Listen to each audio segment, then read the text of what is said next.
Good evening and welcome to PNP Live. I'm Brad Graham, the co-owner of Politics and Prose, along with my wife, Lisa Muscatine. We have a great program for you this evening featuring journalist Michael Bender in conversation with columnist Peggy Noonan about Michael's new book, Frankly, We Did Win This Election. A couple of brief housekeeping notes first, though. To post a question at any point, just click on the Q&A icon at the bottom of the screen. And in the chat column, you'll find a link for purchasing copies of Frankly, We Did Win This Election. Now, Michael's journalism career has followed a pretty steady upward trajectory over the past 20 years, right to one of the most coveted reporting jobs in Washington. After working initially for newspapers in Ohio, Colorado, and Florida, and then as a senior political writer for Bloomsburg, he joined the Wall Street Journal 5 years ago and is the paper's senior White House correspondent. Michael covered Donald Trump's 2016 run for the presidency and all 4 of Trump's years in office, winning awards for his reporting from both the National Press Club and the Gerald Ford Foundation. When Michael set out to write a book about Trump's 2020 reelection campaign, he expected to do what he calls in the introduction a traditional campaign book about how Trump would market himself for a second term. But of course, 2020 turned out to be a most unconventional year, given the pandemic. There was nothing traditional about Trump's campaign. Michael's book chronicles much of the chaos and disorganization that marked the re-election effort, the disastrous, dysfunctional response to the coronavirus crisis, the internal battles between Trump and military advisors over whether to unleash soldiers on civil rights protests, and much, much more. A review of the book in Kirkus called it nuanced, sharp, and thoroughly revealing, and Publishers Weekly termed the book an immersive blow-by-blow rundown. Peggy Noonan, Michael's conversation partner here this evening, has been a columnist for the Wall Street Journal since 2000, and 4 years ago won the Pulitzer Prize for commentary. She's also the author of 9 books on U.S. politics, history, and culture, the most recent of which was The Time of Our Lives. So Michael and Peggy, the screen is yours. Thank you. Thank you so much, Brad. It is wonderful to be back at Politics and Prose, where I had some of my most wonderful and most spirited and most full of back and forth readings from past books and Q&As with your audiences. And I hope when this is all over and I have another book out, I can come back and see you all again. It is great to spend an hour on this August evening with Mike Bender, senior White House reporter, as you know, as Brad said, for the Wall Street Journal. I'm a columnist on the op-ed page. He is a major presence and a highly regarded colleague on the news side. Mike, let me just jump in here. I loved your book. I admired it for many things, including your love of fact, your deep reporting, your fair-mindedness, and your calm tone as you paint one over-the-top event after another.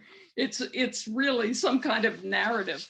Did you know, when you began this book, obviously, you were thinking the inner workings of the Trump campaign in 2020 as they move for re-election after a most extraordinary and unusual presidency. You must have thought that in itself is a very rich story, which of course it is, which of course it promised to be.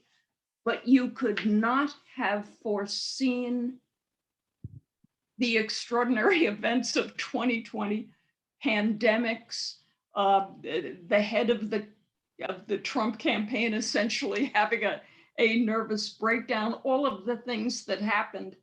I was thinking as I read, man, as Michael wrote this, he must have constantly, almost each day, been shocked by events and having to rework things, rethink things, and expand the scope of this book. It just must have been quite a challenge, I would think.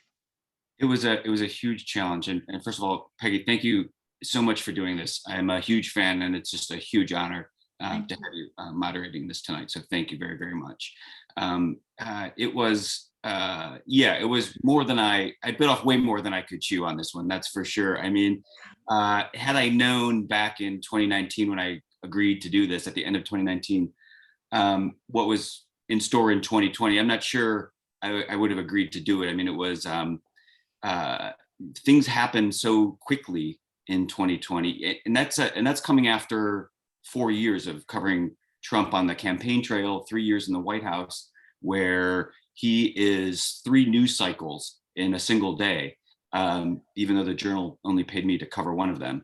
But and then 2020 happens, and it's even crazier.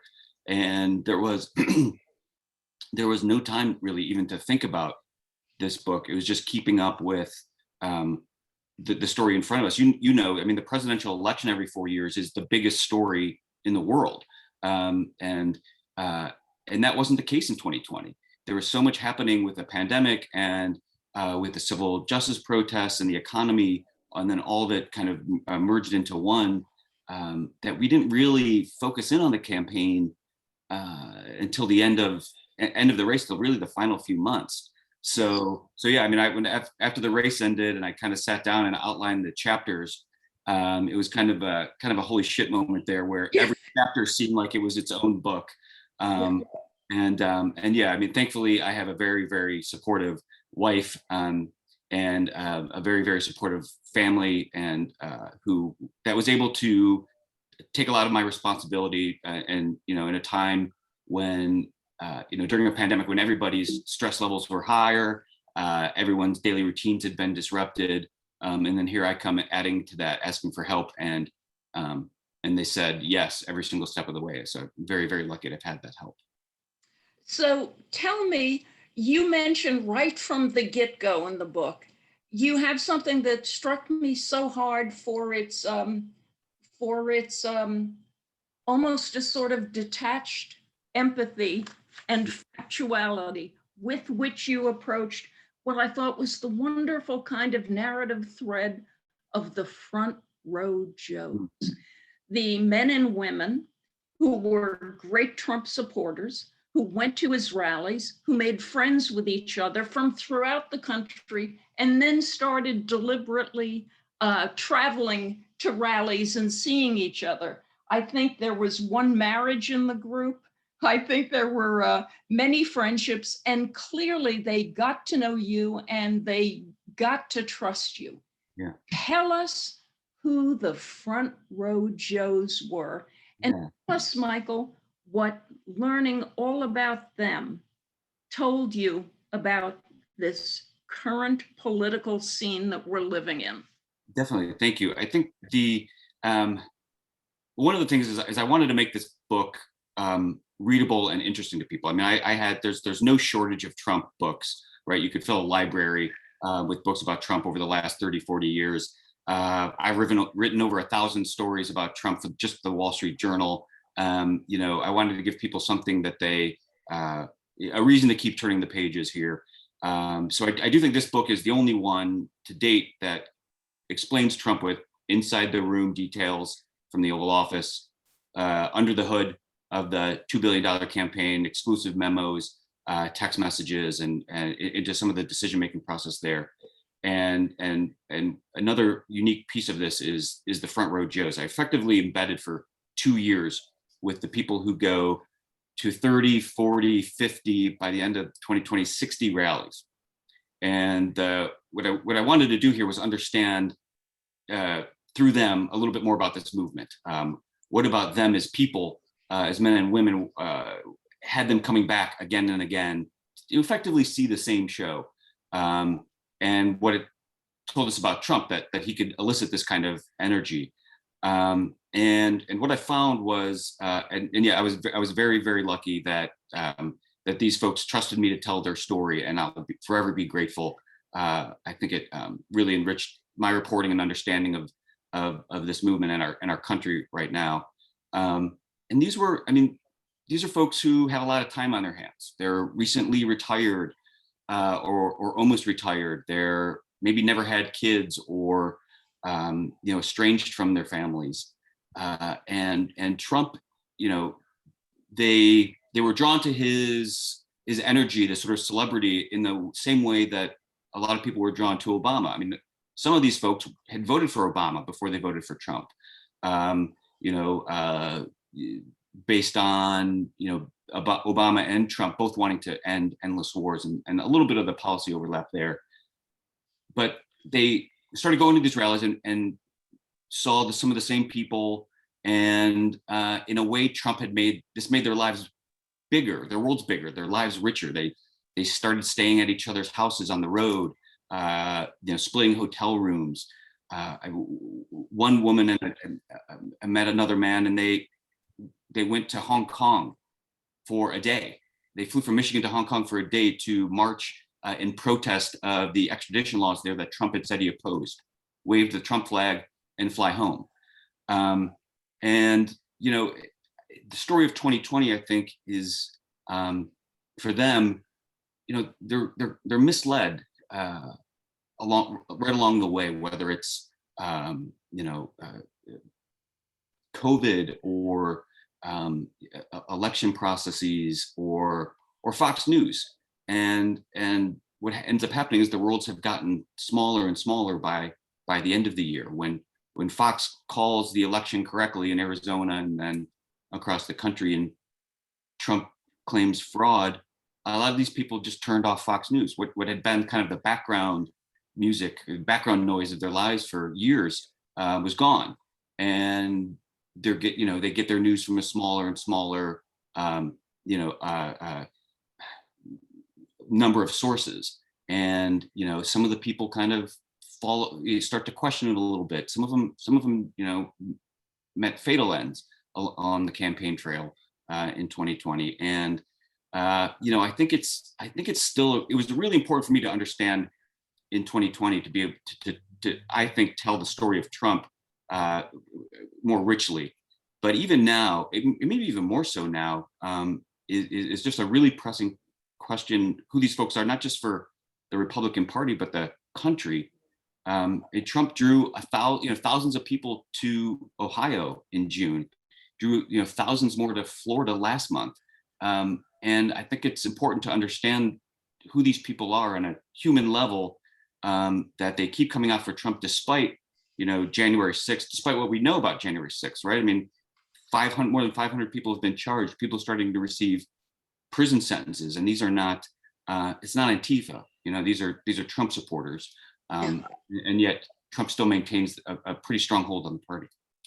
Do they, Michael, sometimes I wondered if, I'm going to put this in a tendentious way, I guess, they have the illusion that Trump cared about them and understood them, or was the illusion or was the thought that he cared about them not even important? Was it all about something else? No, I think it is. I think it's the former there. I think that that they saw they did take him at his word, and they saw in 2015 and 2016 where that coarse behavior from Trump, or that his refusal to be politically correct. They saw that as evidence that that he understood them, that he was willing to do and say whatever it took, to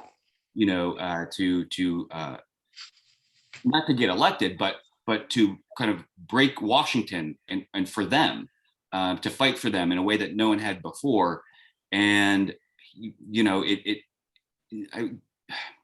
there have been some cracks, I think, among them in now that we sit here in August of 2021. I'm not predicting the end of Trumpism by any stretch, but for the vast majority of them, it was it was kind of 100% all in from the beginning, and defend him at all costs. I mean, I've covered politics for 20 some years, 22 years, and at different levels, county commissions, state legislatures in Washington. I've never seen any political movement where the supporters take it personally. I mean, they viewed attacks on Trump, criticism of Trump, as criticism of them.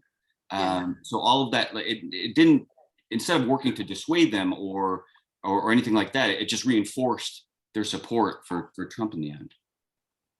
Okay, I just thought those portraits, it reminded me of a number of people I know and members of my family and how they also have related to Trump. So I thought it was wonderful. I also felt that so many of them, of the front row Joes, I'm going to change the subject in a second, but I thought the most important thing was that, as you painted, so many of them were not really deeply enmeshed with life, with local organizations and local groups and churches and family. They weren't fully integrated in a way into life. They had a lot of time on their hands. They had some money to spend, go off on China for a day.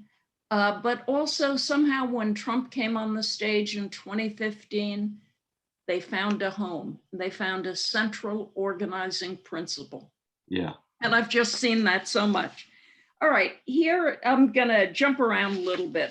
Here is a question that will require a guess on your part based on your longstanding observation and also, I guess, based on a hunch. Did Donald Trump himself truly think he won the election? Did he believe it? Or was his insistence that he won, an expression of his usual careless drama, or a matter of psychological denial, like the fact of his loss would break his psyche? But interestingly enough, I don't think it would have broken it in 2016. Was the idea he had been rejected by a majority of voters just unbelievable to him? Or was Stop the Steal just a way to excite and entertain his followers and also explain to them their defeat? They hadn't lost it. They'd fought the great fight, they'd fought effectively, but it had been stolen from them. I ask you this because I have talked to people around Trump and I have heard them wonder if he really believed what he was saying. So did you ever see anything that made you think he does believe it, or this is totally, fully cynical? No, I don't think it's totally fully cynical. I think it's all sort of a piece. I think it's and you're right. I mean, part of my answer here was going to be that the people around Trump, the people closest to Trump, as you just mentioned, they don't really know the answer to this question. Yeah. I think it kind of catches, it depends on what day you catch him. I mean, I interviewed Trump twice for this book, in March and then again in May. And both times, most of the questions I asked him, he brought back to missing ballots in Michigan, fraud in Georgia, conspiracy theories in Arizona. I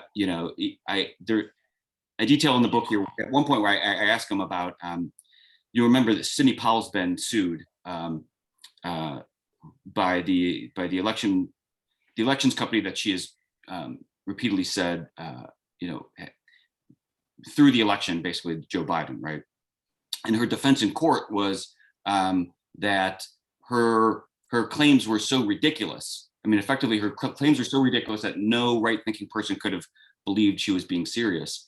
And I read that to Trump to see what his reaction was, and he kind of cycled through all of the emotions. He said that it was something very dumb to say.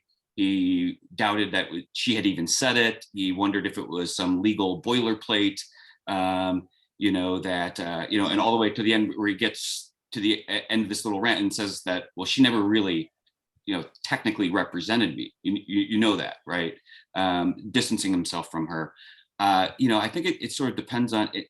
I mean, it was, January 6th was what? It was just sort of this horrific, but in a lot of ways inevitable coda to what Trump had been telling us for years, decades, right? That he could he would never lose a fair fight, that it would always be election fraud. And you're right. He claimed that there was fraud in, was it the Emmys, when The Apprentice lost an Emmy, in its run. But, I also think about, there's another scene in the book, I just sort of describe this sort of dichotomy with Trump. In 2016, he's telling us that the only way he's going to lose is fraud, right? I mean, this was some of the same concerns that were happening, in public at the time were repeated in 2020.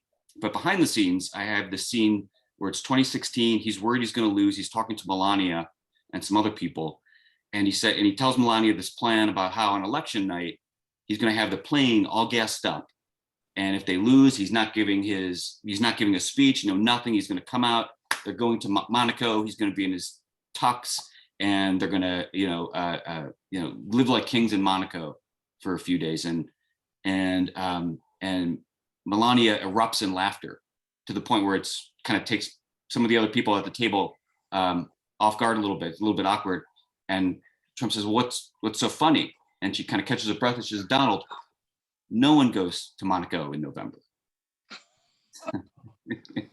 But there you have, like, Trump, worried about losing privately and publicly claiming fraud. I do think it is some, I don't think it's purely cynical. I don't think he fully believes it.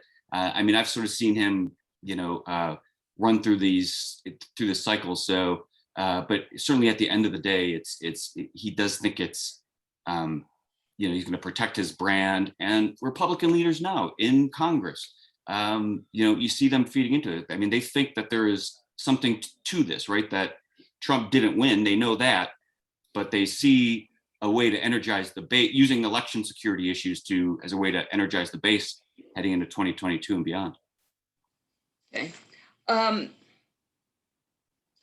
of the things I thought of when I was reading the book was that clearly you had a lot of solid relationships with a lot of solid sources who spoke to you with sometimes a really extraordinary candor. You covered Donald Trump every day for 6 years as a major national news organization reporter, newspaper reporter, as we used to say, and yet he liked you or he didn't dislike you. Yeah. I got the impression reading the book, you didn't know why. You had some theories. I want to hear your theories. But I also want to hear, I think you just referenced it. I think it was in the early spring of 2021 when you were at home. It's the pandemic. You just filed a story or were filing one. Yeah. Or in the usual mess everybody was in the pandemic. Your hair is long. You probably haven't shaved. You're in running clothes. And you get a call from the White House and you are told, the president would like to see you. Can you be here in 20 minutes? And you put yourself together, run over to the White House, meet with Donald Trump, who more or less says, oh, do you want an interview? You can ask me anything. Mm-hmm. Why did he do that? What was he asking for? What did he want from you that moment? I mean, Peggy, I don't know. I think it's, I think he had not done any interviews for a while at that point. And I think they were trying to get him back in some sort of rhythm of doing these interviews. But I was struck by so many things that day. Yeah. Paint the Oval Office scene. Okay. I was so shocked they let you sit for 20 minutes in the Oval Office by yourself. Yeah. I had never heard of such a thing. The Oval Office is a place that's usually fairly well protected and monitored. Yeah, well, you mentioned that Trump sort of liked me. I think he's, he has. I am a member of the media. I think most of that kind of is the baseline for Donald Trump. And no matter what he says at these rallies and how much he fights with the media, that is. He knows the utility that they play. Like, he likes to have those relationships.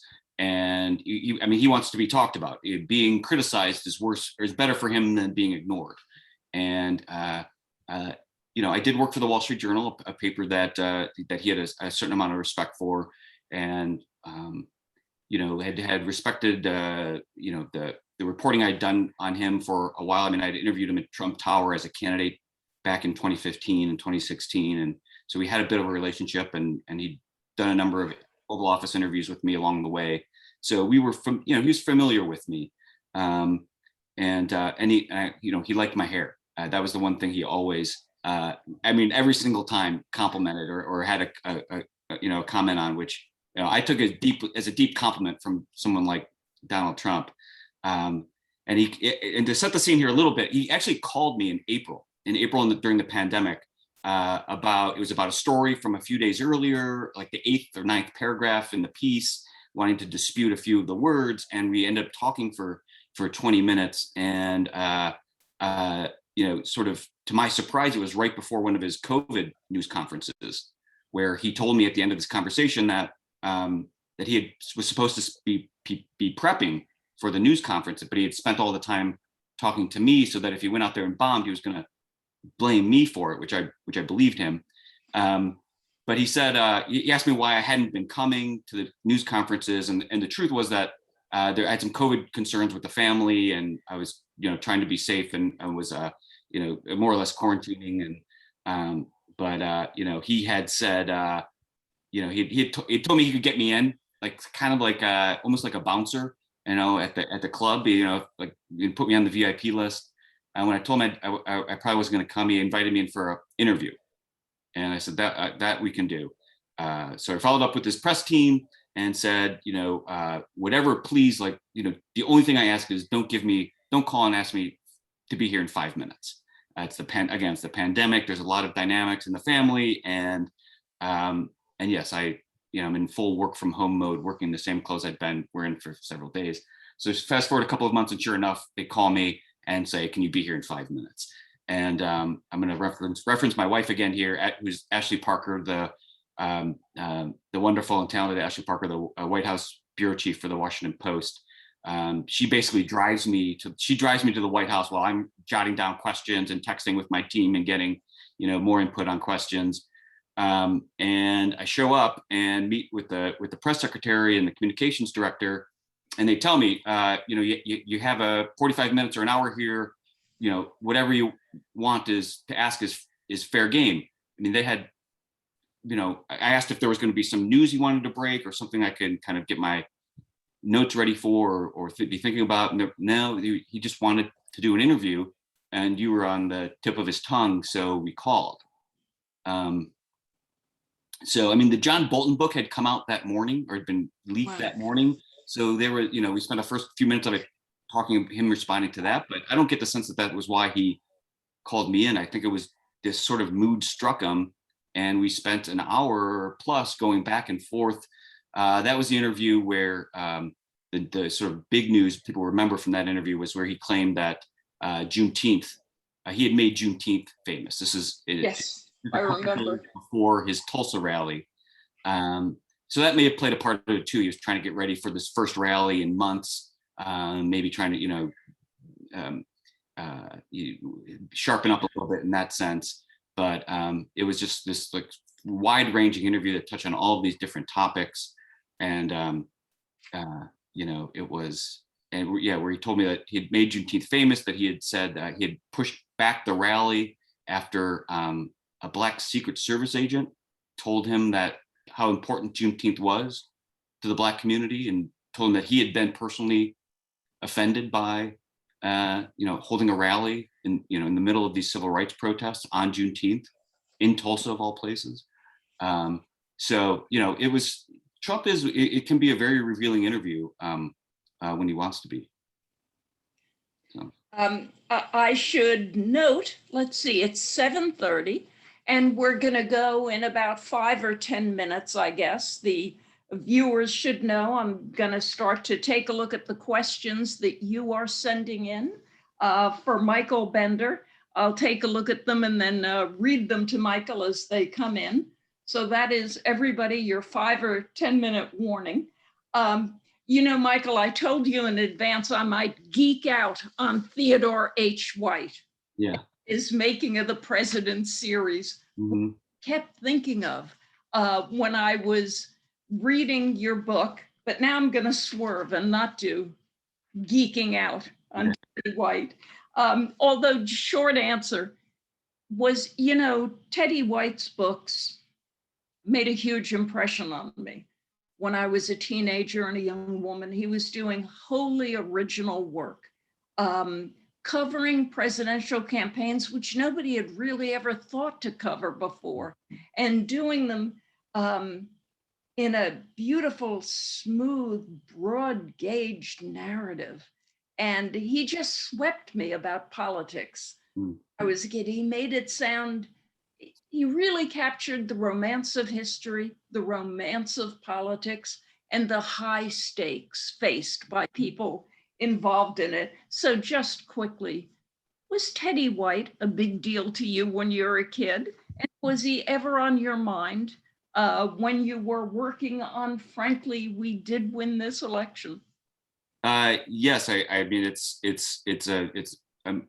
a huge honor to even be in the same, like, that I'm even asked about him, let alone like compared to his books and his place in this genre defined books. I mean, so thank you for that. And it's I mean he was I loved his books. I mean, I haven't read all of them, but I definitely read the 1960 book. And one of my first purchases, it was college or the end of my first my first job in Colorado at a Grand Junction Daily Sentinel, when Amazon just sold books back in those days. There was like the sort of capstone to his books. It was America in Search of Itself, which is like 1960 to 1980. Yeah.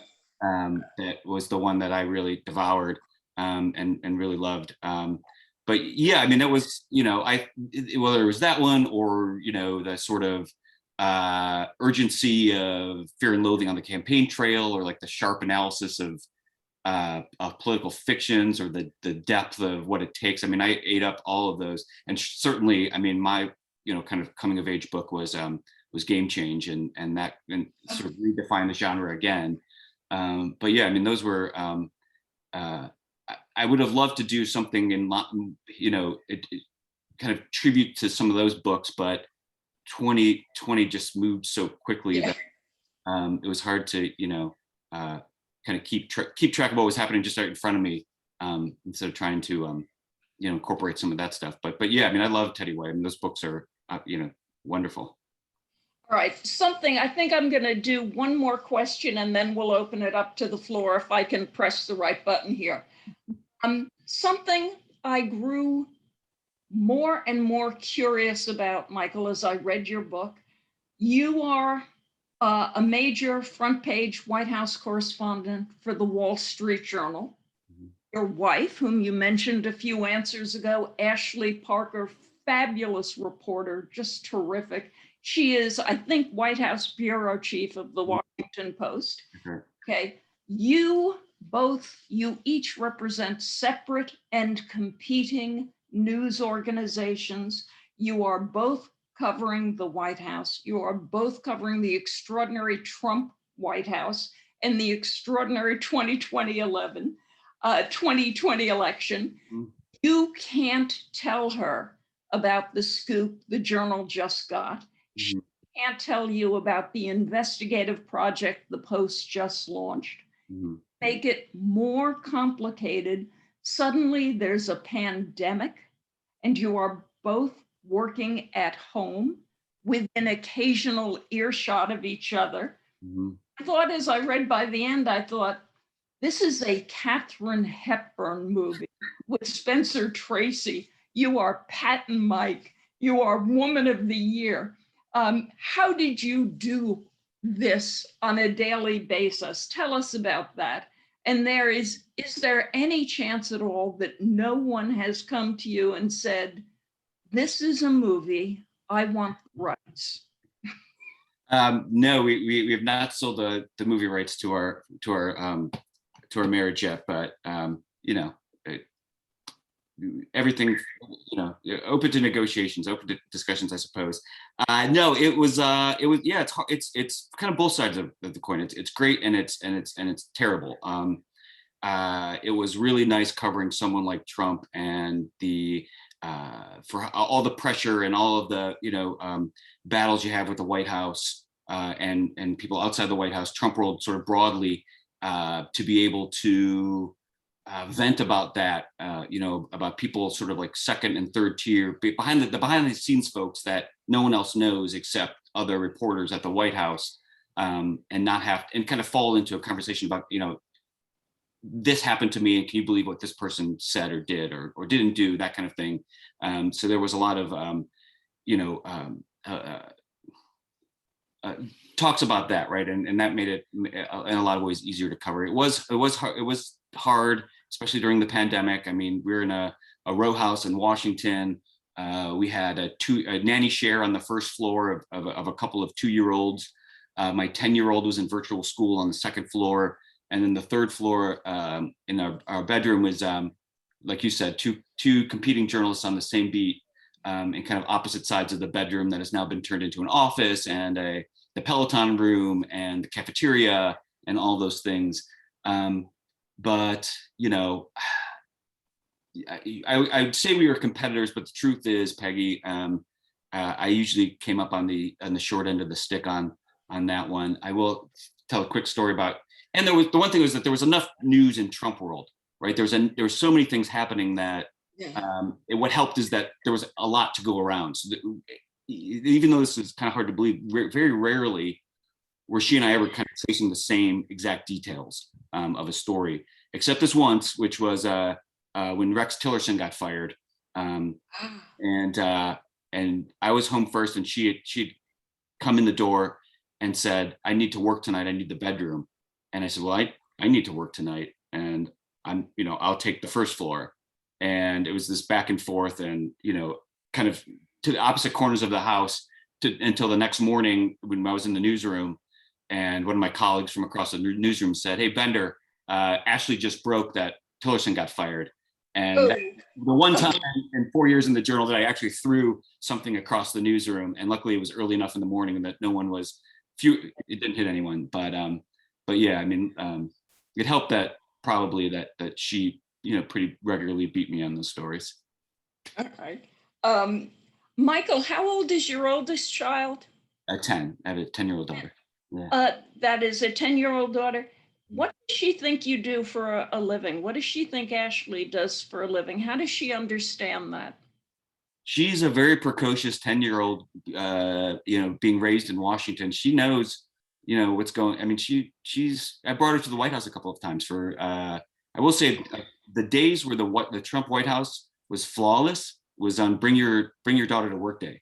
I don't know how. Well, actually, I do know. I know the person who ran it, and she was really, really good. And those days were really wonderful. She sat in the briefing room and asked Sean Spicer questions. She asked him why the White House was white, and she was 6, I think, at this time, 6 or 7. He did not know, said he would get back to her.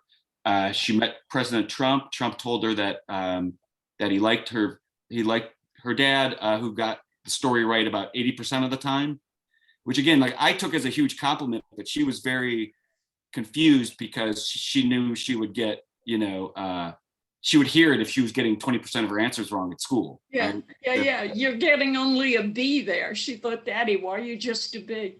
Yeah. I do. I mean, I have a very vivid memory of 2016 from her when she was even younger, and I heard on the radio. I mean, she did not like Trump because she had heard she'd also met Obama in the White House, and as you can imagine, Barack and Michelle Obama, very, very brief Christmas party, but totally ignored me, rightfully so, and poured all of their attention into her for whatever 90 seconds that was, and she remembers that all, and then she heard Trump on the radio, right, just excoriating Obama, and that really offended her. So, but the 2-year-old also has, she, during the pandemic, the only time really she saw the TV turned on, she's very little, was when they turned the TV on for Trump. So she started, by mid-pandemic asking to watch Trump on TV. So I kind of both sides of, the coin here. A little Trump fan and a never Trumper in the house. All right, I'm taking a look at these questions here. Let's see. Could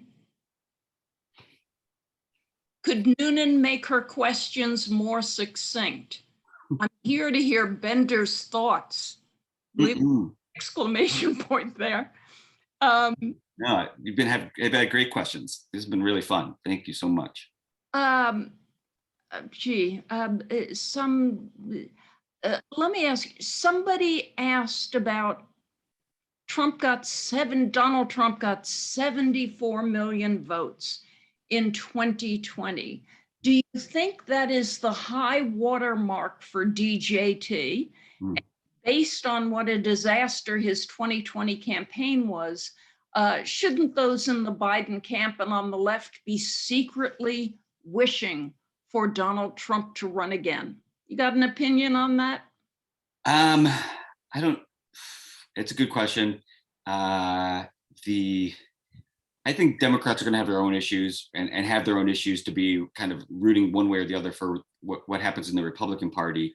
But I mean, everyone was shocked by the 75 million votes that Trump got. Everybody. I mean, Trump's own campaign predicted 63 million. I mean, that's a huge. I mean, it was 15%. I mean, that's a huge miss, or overperformance, or however you want to look at it. So it actually kind of mystifies me, and this is a little bit off script, and like I might be an outlier on this one, but it mystifies me that we still have this kind of conventional wisdom that Republicans are helped by smaller turnout. I mean, if anything, Trump did get more, exceeded expectations with Black men and Hispanic men. And 75 million votes is astonishing. Yeah. Shudder to think what it would have been for him had he embraced some of the vote by mail and absentee mail mechanisms that the Republican Party had long embraced. In fact, shepherded in a lot of states. That could have been even higher. Do you, I just had a thought here. This isn't one of the questions, but it jumped into my mind as I read a question. Have you been in the Biden White House much? Mm-hmm. If so, just in an impressionistic way, what is the difference between how the Biden White House feels and the Trump White House felt? So I haven't spent that much time in the Biden White House, but I've got similar questions about this. And what I will say is that I think it's hard. It was just as hard to cover Trump as it is to cover Biden. People think that in a way that it was like covering Trump was kind of this easy pickings, and there's so many things to details to learn and things to collect. But the problem with covering Trump was that so much of it wasn't reliable or coming from like reliable narrators here. I mentioned my kind of long newspaper career, whether it was any of these county commission meetings or school board meetings or state legislative committee hearings. Like, never have I been anywhere where, except the Trump White House, where 8 people could go into a meeting and 12 versions of what happened in that meeting emerge afterward, right? I mean, to understand what was happening behind the scenes, you needed to talk to almost everybody who was in the room to have an understanding of what happened, because there were so many rivalries. There were so many. Trump came up in the tabloid culture, right? I mean, that is if you understand the tabloid culture, you understand, how Trump world operated. And the same in a different way is true with Biden. I mean, you need to put in that much work to get sometimes a single source or 2 sources on what happened. So I do think it is it's as exhausting covering Biden, but in a much different way. I've never quite understood. I feel like I spent 5 years writing of the Trump White House, deeply riven, lots of backstabbing, lots of divisions. I actually never understood why they all didn't get along, why they were all leaking against each other. Didn't understand why it was such a fractious White House. I'll tell you that, having observed a number of White Houses fairly up close, I tend to think a fractious White House is better than a White House where everybody gets along and is very peaceful and they're all on the same page. I think there ought to be big fights in a White House, and I think they ought to be in the White House and also between the White House and the agencies, and they ought to be serious fights about serious policy. But I didn't get the impression in the Trump White House it was about serious policy. It was about some magical discord that I couldn't quite understand. Did you have a handle on it? No, I think that's a really, really good point. And ideally, that's sort of what we thought Trump wanted, which is that he wanted this sort of chaos in front of him that would sort of sharpen the creativity and help him find the right answer. But the truth is that so much of it happened not in the room in front of Trump, where you're, like, as you said, policies being discussed, but behind closed doors, behind each other's backs. And I think and Trump never tried to harness that, right? I mean, Trump never tried to focus that. In an interview in 2017, this is during the Scaramucci era, before Priebus had quit or been fired, and I asked Trump about some of the backstabbing and backbiting, and his take on it was that they were all just fighting to see over who loved me the most. So that's how he was doing it in a way. And I do think these are sort of unresolved storylines from 2016, in that the people who stuck around Trump the longest were sort of the most loyal, to extraordinary degrees, really. But they all kind of try to take credit for the victory in 2016. But the truth was that none of them really had the playbook. And as they sort of so right from the beginning, they're stepping over each other inside the White House. Jared Kushner keeps Dave Bossie and Corey Lewandowski completely out of the White House. Kellyanne Conway is the first female campaign manager to win a presidential race in the nation's history. And, she never really quite gets that due. Steve Bannon, right? I mean, articulates Trumpism in a way that really no one can or has since then. And it might be really the only person from the get-go who had put at the top of his priority list Trump's reelection. Everyone else sort of seemed to have their own reasons for being around Trump. And he, gets swept up in this sort of, backstabbing with Gary Cohn and Jared Kushner, and, ultimately does himself in a couple of different times. I guess connected to this, but just briefly, Mike, why was the incumbent president, Donald Trump's re-election campaign such a huge, meaningless shambles? Why did they never, I mean, as I read the book, they found it impossible to articulate, to put into words what they were standing for and what they wanted more of, what they wanted to continue. It seemed to me the people around Trump had so much trouble grappling with the meaning of this historical venture on which they were embarked and had been for 4 years. They didn't know right until the end what they were campaigning on and for, beyond Donald Trump, and let's all continue to have jobs and be enjoying ourselves. But I was just kind of shocked at what a shambles that campaign seemed to be. Were you? Yes, 100%. I mean, and it's for a campaign that had been set up 3 years in advance, it should have been firing on all cylinders by the end, and was far from it. They were rebuilding the campaign in a lot of ways in those final days.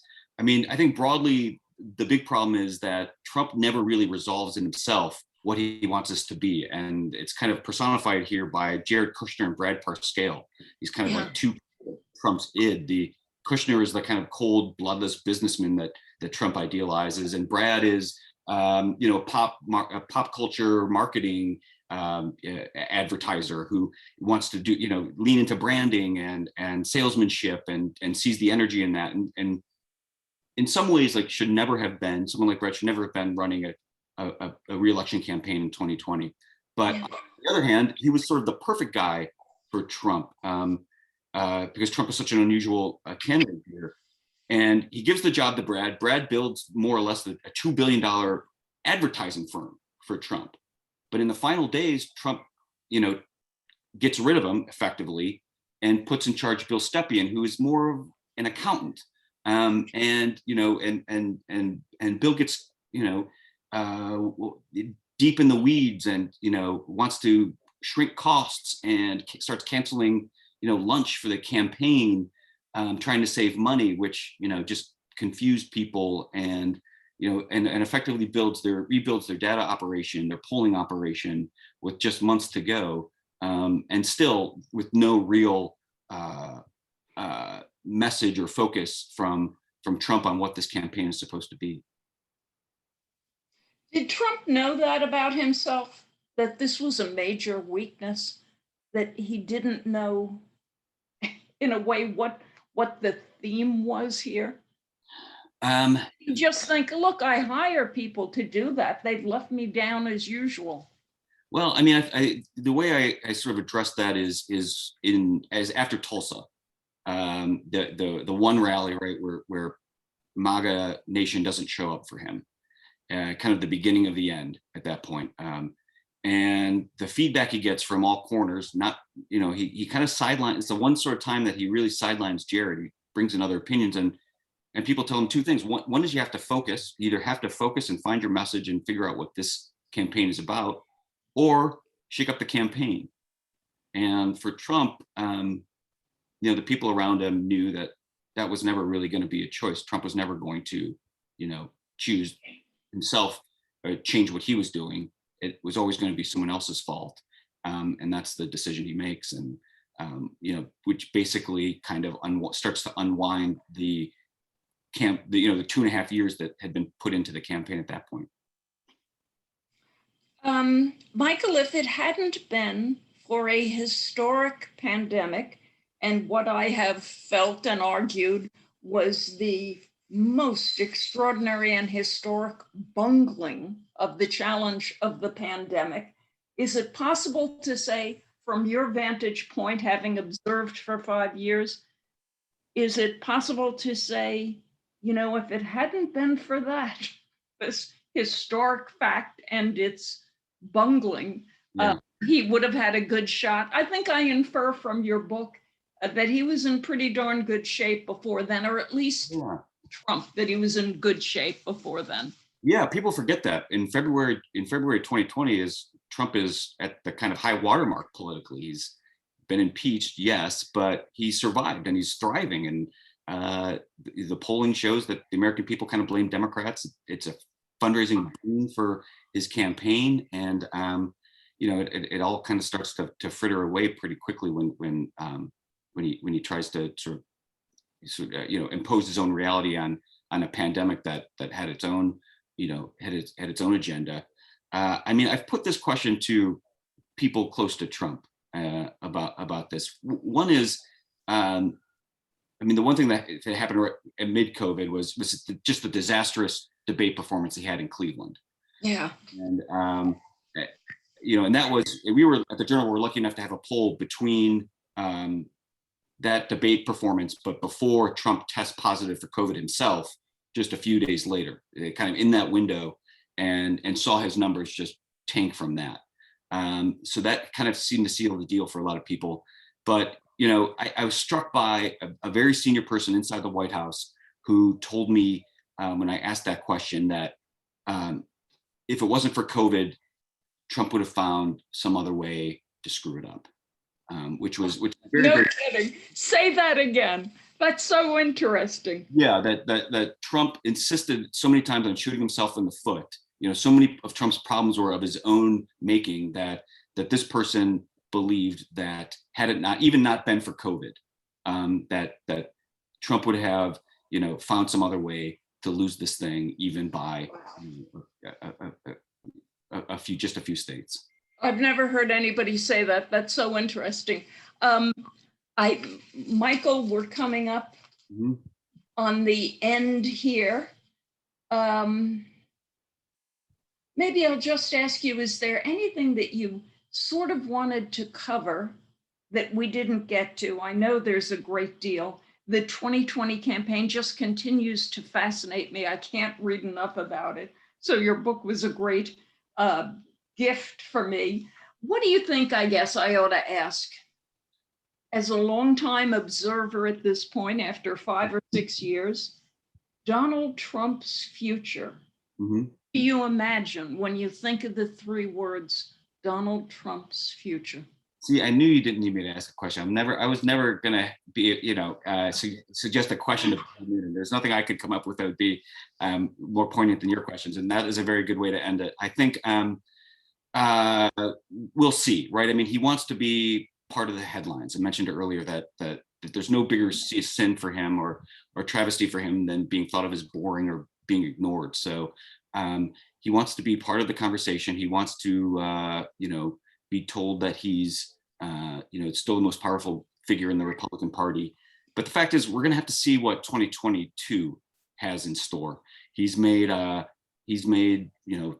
endorsements, I think, from the U.S. Senate all the way down to the Staten Borough Island board, and in a lot of these cases, he's backed Republican primary challengers. And I'm still of the mind that it's, even for a former president who's as popular in his own party as Donald Trump, that it's difficult to unseat incumbents. And he's endorsed primary challengers. He's backed some some people who his team would rather not be supporting right now. So these are going to be data points. This win-loss record he has, and if it's not overwhelming, if it's not sort of Saddam Hussein numbers, then he's going to get criticized for it. And the truth is, the Republican Party has a choice before them in 2022. This is their opportunity to define the party post-Trump, and I don't know if they will or how they will, but I do know that that with this book, they have to go into that decision with their eyes wide open. Good. Okay. Well, that is a great way to wrap this up. Michael, I had a lot of fun talking to you. I know the book is doing very well. I hope it continues to prosper and fly off the shelves. We're in our 3rd printing. We're been more or less sold out on Amazon since like the 2nd day it's been out. Yay. Keep trying to find it. Politics and Prose has copies.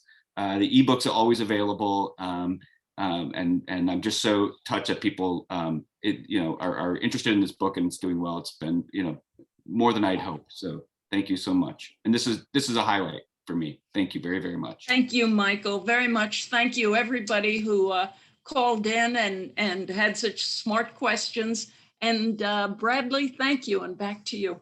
Yeah, great moderating, Peggy and Michael. I know the past year would have been exhausting enough for you if you had just done your day job for the Journal. So I'm so glad that you made the extra effort and delved even more deeply into what was happening with and around Trump for your book.